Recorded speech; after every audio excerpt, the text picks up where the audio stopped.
একটা লোক ঝমকে মারা যায়, বয়স্ক লোক মারা যায়। তা কোথার থেকে তার একটা ছেলে দৌড়ে এসে বাবার বডি ধরে কান্নাকাটি করা চালু করে দেয়। চালু করে দেওয়ার পরে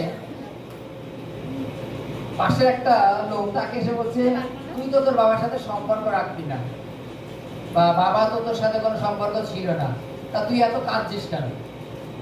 সে সম্পত্তির লোভে কাঁদছে না, জায়গা জমি বা তার পরিবারে তার আরো 5টা বোন আছে, ভাই আছে, সেটা না, সে হাওয়া উপরে কাঁদছে। বলছে তোর সাথে তোর বাবার সম্পর্ক ছিল না, তুই বাবার সাথে সম্পর্ক রাখতে না, তুই তবু এত কাঁদছিস কেন?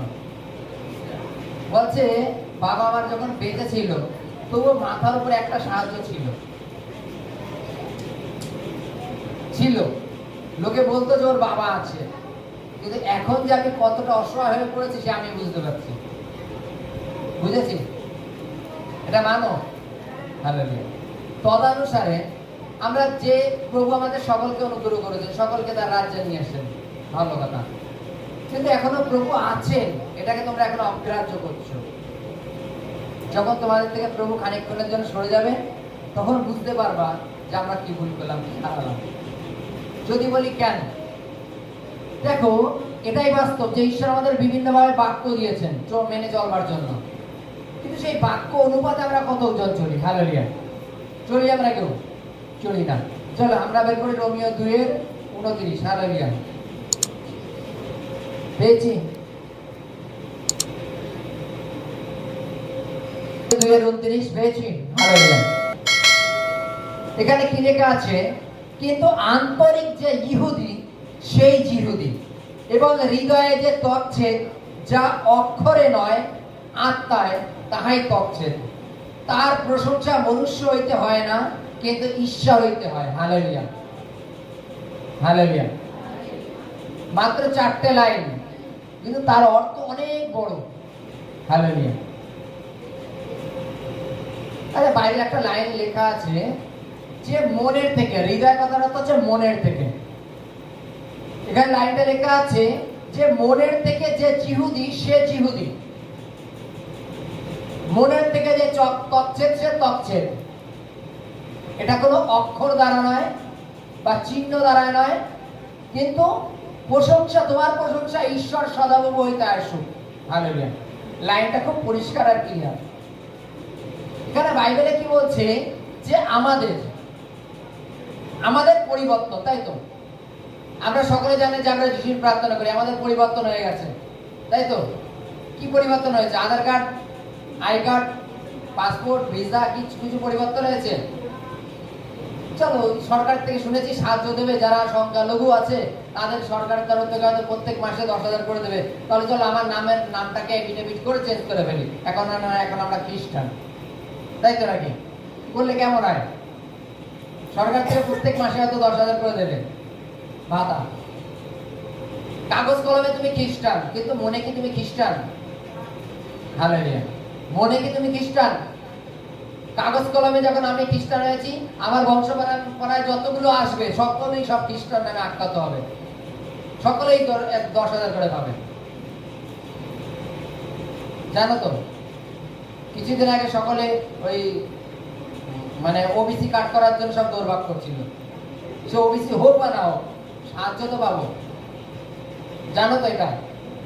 এখন তো অনেক ক্যান্সেল হয়ে গেছে, অনেকটা সরকার ক্যান্সেল করে দিয়েছে, যে তারা ওবিসি না অথচ কাট করে ফেলেছে। হালেলুয়া। সাহায্য পাওয়ার জন্য। বাইবেলে কি বলছে? তুমি ইহুদি যদি হও তাহলে মনের থেকে হও, আর তচ্ছেদ যদি হয় মনের থেকে হও। হালেলুয়া। পুরাতন নিয়মে যীশু খ্রিস্ট যখন জন্মগ্রহণ করেছিলেন, সেই পুরাতন নিয়মে আদি হইতে ঈশ্বর আব্রাহামকে আজ্ঞা দিয়েছিলেন তচ্ছেদের। তুমি তোমার বংশের জাতি কুটুম্ব সকলকে তচ্ছেদ করো। যে তচ্ছেদ করবা সে হচ্ছে ঈশ্বরের লোক। এক কথায় খ্রিস্টান, ইসরায়েল বলা যায়, ইহুদি বলা যায়, তুমি যাই বলো না, যে ভাষায় বলে না কেন, যে তচ্ছেদ করবে তোমার জাতির লোক তারা হচ্ছে ঈশ্বরের, আর যারা তচ্ছেদ করবে না তারা ঈশ্বরের না। এবার যে ঈশ্বরের হোক বা না হোক সকলের তচ্ছেদ, মন থেকে ঈশ্বরকে ডাকুক বা না ডাকুক। কিন্তু নতুন নিয়মে বাইবেলে কি বলছে? তচ্ছেদ আমাদের হোক, কিন্তু মনের থেকে হোক। হালেলুয়া। আমাদের লোক দেখানো খ্রিস্টান বলে লাভ নেই, লোক দেখানো যিশু সন্তান বলে লাভ নেই। আমাদের মনের থেকেও যিশু সন্তান। হালেলুয়া। আমরা গলা একটা ক্রুশ লাগায়, একটা লকেট লাগায় ঘুরলাম, ও বাড়িতে বড় একটা যিশুর ফটো লাগায় রেখে দিলাম। কেউ যদি বলে আমি খ্রিস্টান, কোথাও গেলাম, কেউ যদি কিছু খাওয়ার কথা বলে ঝম করে বলার আগে বলতে হবে না না আমি খাবো না, খ্রিস্টান আমি।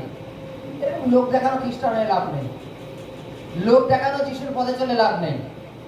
মনের থেকে যিশুর পথে চলো, অন্তরের থেকে। যদি অন্তর থেকে চলো তাহলে তুমি স্বর্গের রাজ্যের অধিকারী হবা। হালেলুয়া। বাইবেলে কি বলছে যে তোমার প্রশংসা কোনো মানুষ না কিন্তু ঈশ্বর করুক। কে? মানুষ তোমার প্রশংসা না করুক কিন্তু ঈশ্বর করুক। আমরা মানুষের প্রশংসা কতক্ষণ করি? আজকে একটা পাপ কাজ করলো, কালকে প্রত্যেকের হাতে 5,000 করে দিয়ে দিল, সবাই প্রশংসা করা চালু করলো, তাই তো? আজকে তো মন্দ কর্ম করলো, কালকে ক্লাবের হাতে কিছু বুঝে দিল, প্রশংসা করা চালু করে দিল। মনুষ্য স্বার্থবাদী প্রশংসা, নিজের পকেটটা ভরে গেলেই চলো good good girl, good boy, তাই তো নাকি? কিন্তু বলছে এই প্রশংসা ঈশ্বর থেকে হোক। কেন? ঈশ্বর কেমন? বাইবেলে লেখা আছে তিনি তৌলীয় করেন, মিনিংস মাপেন। কারণ তিনি আমাদের অন্তঃকরণের মালিক। আমাদের কার মধ্যে কি আছে, আমাদের অন্তঃকরণে কার মধ্যে কি আছে, সমস্ত কিছু তিনি জানেন। তদানুসারে তিনি প্রশংসা করবেন। আর মনুষ্য যারা প্রশংসা করবেন তার স্বার্থের জন্য প্রশংসা করবেন। সে অন্যের সাথে খারাপ ব্যবহার করছে, তোমার হাতে 2-5,000 দিয়ে দিক, তুমি চুপ, তুমি তখন তার প্রশংসা আর করা চালু করে দেবে। হালেলুয়া। বাইবেলে কি বলছে? তুমি যদি যীশু খ্রিস্টকে ডাকো, যীশু খ্রিস্টের প্রার্থনা করো, যদি যীশু খ্রিস্টের পথে চলার চেষ্টা করো, তাহলে অন্তঃকরণ থেকে হোক। পরিবারে আমি একা প্রভুকে ডাকি বলে সকলে যে প্রভুর তা নয়। যে অন্তঃকরণ থেকে ডাকে সেই হচ্ছে প্রভু। বাইবেলে লেখা আছে লোক দেখানো তকছেদ করে লাভ নেই, অন্তঃকরণ থেকে তকছেদ হোক। লোক দেখানো ইহুদি হয়ে লাভ নেই, অন্তরের থেকে ইহুদি হোক। Hallelujah, hallelujah, hallelujah.